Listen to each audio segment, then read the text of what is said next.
Good day everyone! In the next few minutes we will tell you about the latest news in the world of CSGO. Don't forget to share your opinion in the comments. In today's video we have also hidden 4 promo codes with cases for you. Click the link in the description and be quick to activate them first. And the first to indicate the time codes of all promo codes in the video subscribes to the channel and hit the like button will be mentioned in the next video. The winners from the previous video are on your screen right now. Congrats guys! Good luck to everyone, enjoy watching and let's start this thing! Vitality became champions of GAMERS8. In the grand final, Apex team beat Ants 2-1. For winning the tournament, Team Vitality received $400,000. Zaiwu became the MVP of the tournament. Matthew played 10 maps at the event. Of these, he only finished one with a negative kill death difference. His most impactful was the very first map of the tournament. His rating there was 1.58. Zaiwu became the first in the last 2 years to win 3 MVP medals in 12 months. Apex immediately commented this on his Twitter page after the final win. So f***ing proud of you boys. Low prac, no coach, rough schedule, but we are still competitive and will lift the trophy. My team is insane. Ants lost their second final in a row, the first tournament being IEM Cologne 2023, where they lost to G2 3-1. GAMERS8 2023 took place from August 16 to 20th in Riyadh. 16 teams competed for a $1 million prize pool. After GAMERS8 ended, the weekly HLTV ranking was updated. Vitality becomes the #1 team in the rankings. Heroic dropped 1 spot and now occupies 2nd place, Ants pushed G2 and now a 3rd, and Nico's team is 4th. Gamer Legion jumped up a spot and now 7th, while Cloud9 lost 1 position and now occupies 8th place. Another 2 weeks have passed and the developers once again delighting us with new content for Counter-Strike 2. However, this time everything is quite confusing, and instead of hinting at an open beta or full release, Valve removed the ability to play competitive matchmaking on Anubis and Ancient. Nevertheless, after 5 months and the first teasers in March, the full remake of Italy was finally released, a map that everyone loves very much. But that, despite the amazing remake, a negligible amount of players will actually play, since unfortunately it is still a hostage map. Speaking of hostages, the developers have finally updated their models, but for some reason the hostages currently lack any animations and show no signs of life. This will definitely change in the future, especially considering that full rescue animations have already appeared in the files. Nevertheless, as with Overpass, we can't praise proper Source 2 map remakes enough, as you can see just how high quality locations can turn out when they are created from scratch on the new engine without any crutches from the first source. The abundance of small details is especially pleasing, like plates you can shoot at, a small market with a variety of physical elements, and the wine bottles that are a pleasure to smash, plus several additional passages that will help diversify gameplay. But in our opinion, in order for players to start playing hostage mode more often. The second important change is the correction of the smoke grenade shape. Earlier, at the release of Counter-Strike 2, the smoke spread and had the shape of a pancake, but now the developers have tried to let everything down closer to the original version from CSGO, and now the smoke really resembles the same ball from the original game. But it is important to note that the smoke still behaves a little inappropriately when interacting with unusual elements of the map, so the developers will repeatedly make changes to this system. The next important find is blend materials for a Cobblestone remake. You probably remember that Cobble is one of those maps where developers leaked the new engine due to the S2 suffix. Consequently, it's safe to say it will be fully reworked, just like Overpass, Italy or Inferno. But what's extremely unexpected is that the emerging materials include a snow texture, so the map style may transition into a snow castle.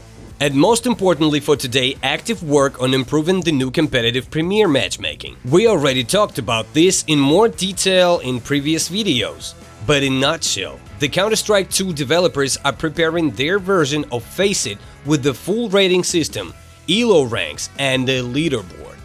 This update introduced lines that tell us that the most skilled players, upon reaching a certain threshold in a leaderboard, will be offered to lock in their nickname. This way, a player can make a name for themselves in their region or worldwide and get noticed by an esports organization thanks to this. The regional sorting also got new options: World, Europe, Asia, Australia, Africa, North America, South America, and China. It seems that the new Counter-Strike rating will work similarly to MMR and Dota. It can be recalibrated once per season or year and will not reset automatically as previously assumed. Also, judging by the strange antics on the developers with configs in competitive modes, we are expecting some small but quite important changes to matchmaking. The maximum number of rounds was changed from 30 to 24, and respectively the side swap happens after 12. And in the new Premier matchmaking, there will finally be one overtime with the ability to come back. It's important to note that these changes roll us back to the good old CS 1.6 days, not Valorant, as many newbies in the community assume. It is especially interesting how the developers plan to balance pistol rounds and the economy with fewer total rounds. And it seems to us that until they test all these changes, we won't see a full release, especially considering they have already announced a full major in CS2. After more than a 10-year career and many trophies won, competitive CS legend flusha has retired from being a professional player. Former Fnatic and Eyeballers member Robin Ronquist announced this on his personal Twitter page. HLTV in turn shared flusha's career stats. The player played 2,193 maps and won 22 trophies, including 3 majors. Esports organization Virtus.pro announced changes in the team. Norbert recovered from his hand injury and joined the club's main roster, replacing Kickert. We initially stated that David remains a player on main CSGO roster. As soon as he recovered from his injury, we immediately returned him to the team, said the team's CEO. Kickert was transferred to VP bench and put up for transfer on July 14th. However, the player temporarily returned to the team and compete at Fire League Battle 2023, IEM Sydney 2023 qualifiers, and some other events. On the roster, Kickert replaced the injured Norbert. GAMERS8 2023 was the last tournament for Kickert as a part of Virtus.pro. The team reached the quarterfinals on the event and earned $35,000. Kickert explained why he continued playing for the team even though he was removed from the bench roster. I decided to leave VP after Blast Paris Major 2023, but the guys struggled to find 5th player for a long time. Maybe because I'm too good, but I won't talk too much about that. Then they found a replacement, but Norbert broke his hand. I'm just helping the guys show their best form at GAMERS8 2023.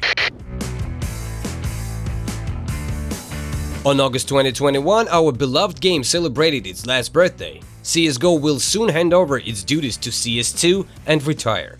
Unlike us, 11 years ago players already knew the exact release date on the new game. Especially for you, we have listed some chronological events from those times. August 26, 2011, Valve released the CSGO trailer. September 6, 2011, Valve first showed CSGO in public at the Igromir 2011 gaming exhibition in Russia. September 19, 2011, Classic Casual mode was added. October 15, 2011, the planned open beta was cancelled. December 2, 2011, closed beta testing began with 2 maps available, The Dust 2 and The Dust. May 10, 2012, the map editor was introduced for the first time. June 4, 2012, at E3, Valve announced the release date, August 21, and the price, $14.99 for all platforms. August 8, 2012, pre-orders went live on Steam. August 15, 2012, Valve published full beta testing statistics. August 16, 2012, Valve announced that everyone who pre-ordered would receive an upper hand item in Team Fortress 2 as a gift. August 21, 2012, game release and first update. Friends, share your most vivid CSGO memory and write when you first log into a server.